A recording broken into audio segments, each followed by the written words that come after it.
साथियों नमस्कार। आप देख रहे हैं अपना यूट्यूब चैनल योजना इंडिया।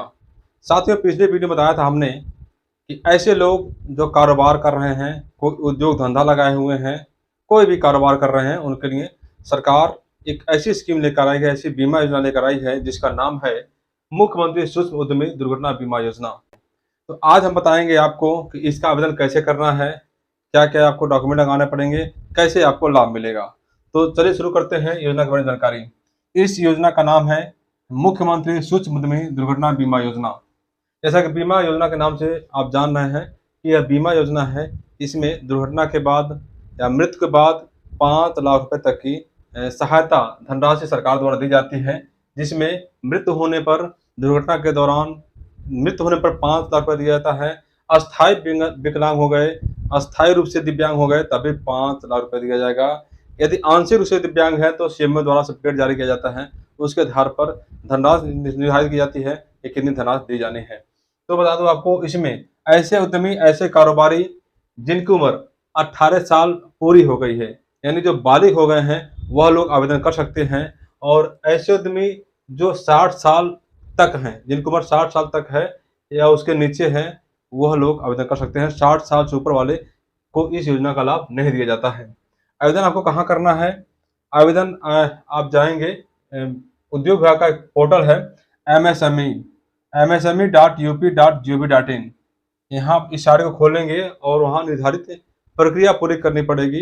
कुछ डॉक्यूमेंट अपलोड करने पड़ेंगे, कुछ भरना पड़ेगा, उसके बाद उसको सबमिट करना होगा, सत्यापन होगा। तो बता दूं आपको इसमें क्या क्या लगेगा। जैसे यदि आप कोई उद्यम लगाए हैं, किसी चीज़ का उत्पादन कर रहे हैं या किसी सेवा क्षेत्र में कोई आप सेवा दे रहे हैं, लोगों को रोजगार दे रहे हैं, तो उसके लिए आपको एक शपथ पत्र देना पड़ेगा 10 रुपये का। तो इसके लिए एक निर्धारित प्रारूप है जिसमें क्या लिखना बताया गया है। 10 रुपये का शपथ पत्र लेंगे, उसमें बताएंगे सेवा क्षेत्र, यदि सेवा दे रहे हैं तो उससे संबंधित, यदि किसी चीज़ का निर्माण कर रहे हैं, उत्पादन कर रहे हैं, उससे संबंधित बताएंगे कि आप यह जो है कारोबार कर रहे हैं और कब से कर रहे हैं, ये सब उसमें जिक्र होगा। उसके साथ ही आवेदन में नॉमिनी का पूर्ण विवरण, जैसे नॉमिनी भी इसमें भरना पड़ेगा कि आपके मृत्यु होने के बाद या आपके नहीं रहने के बाद या दुर्घटना होने के बाद धनराशि किसके खाते में जाएगी, ये नॉमिनी रखना पड़ेगा। आप परिवार में किसी सदस्य को इसमें नॉमिनी शामिल कर सकते हैं, बना सकते हैं। उसके बाद तीसरा पॉइंट है दुर्घटना होने की दशा में, दुर्घटना हो जाती है तो आपको क्या क्या करना पड़ेगा, क्या क्या लगाना पड़ेगा, ये भी जान लीजिए।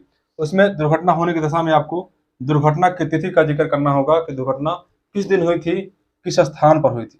तिथि, स्थान, ये दो चीज का जिक्र करना होगा। उसके बाद दुर्घटना का विवरण, दुर्घटना कैसे हुई, कहाँ हुई, इसका विवरण देना होगा। इसका विवरण के लिए आपको एक एफआईआर की कॉपी लगानी होगी। जैसे दुर्घटना हो जाती है या मृत्यु हो जाती है तो एफआईआर आपको आपके नजदीकी थाने पे आपको तौलीब करना होगा। उस एफआईआर की कॉपी को इसमें लगाना होगा, अपलोड करना होगा।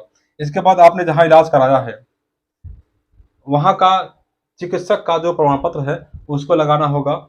और उद्यमी या कारोबारी जो है या मालिक जो है या फिर नामनी, जिसको आपने नामित किया है, उसका बैंक अकाउंट लगाया जाएगा, बैंक खाता का विवरण लगाया जाएगा।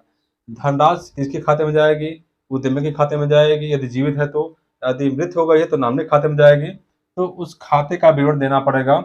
उसके साथ ही पोस्टमार्टम की कॉपी, यदि मृत्यु हो गई है तो पोस्टमार्टम की कॉपी भी अपलोड की जाएगी। इस सारे डॉक्यूमेंट के साथ ऑनलाइन आवेदन किया जाएगा। आवेदन करने के बाद इसका सत्यापन होगा। सत्यापन कौन करेंगे? यह करेंगे उद्योग विभाग के उपायुक्त उद्योग करेंगे। सत्यापन को ये ऑनलाइन करेंगे और अपलोड करेंगे, मौके पर जाएंगे, देखेंगे, डॉक्यूमेंट को चेक करेंगे। उसके बाद ये अपना सत्यापन रिपोर्ट देंगे। यदि आपकी लिखी हुई बात, आपकी बताई हुई बात सही है, यदि पात्र है योजना के लिए, तो आपको इसका लाभ दिया जाएगा। सत्यापन अपलोड कर देंगे तो उसके बाद धनराशि कब मिलेगी? धनराशि मिलने का भी इसमें टाइम तय किया गया है कि सत्यापन होने के बाद 1 महीने के अंदर, 1 महीने के अंदर उद्यमी या नामने के बैंक खाते में ऑनलाइन भेजा जाएगा जो भी धनराशि होगी। 5 लाख होगी, यदि मृत हो गई है तो 5 लाख रुपए मिलेगा। यदि अस्थायी रूप से दिव्यांग हो गए हैं तो भी 5 लाख रुपए मिलेगा। यदि आंशिक रूप से दिव्यांग हैं तो मुख्य सीएमओ द्वारा जो सर्टिफिकेट जारी किया जाता है दिव्यांगता का, उसके आधार पर धनराशि दी जाएगी जो 5 लाख रुपए से कम होगी।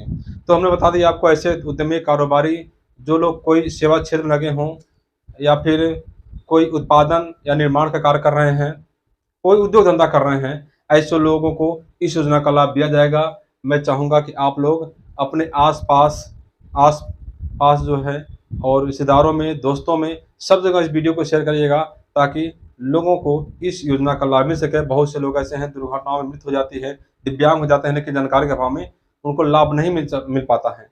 तो आप कोशिश करिए कि लोगों तक इस वीडियो को अधिक से अधिक शेयर करिए, पहुँचाइए, ताकि लोग जानें और योजना का लाभ उठाएँ।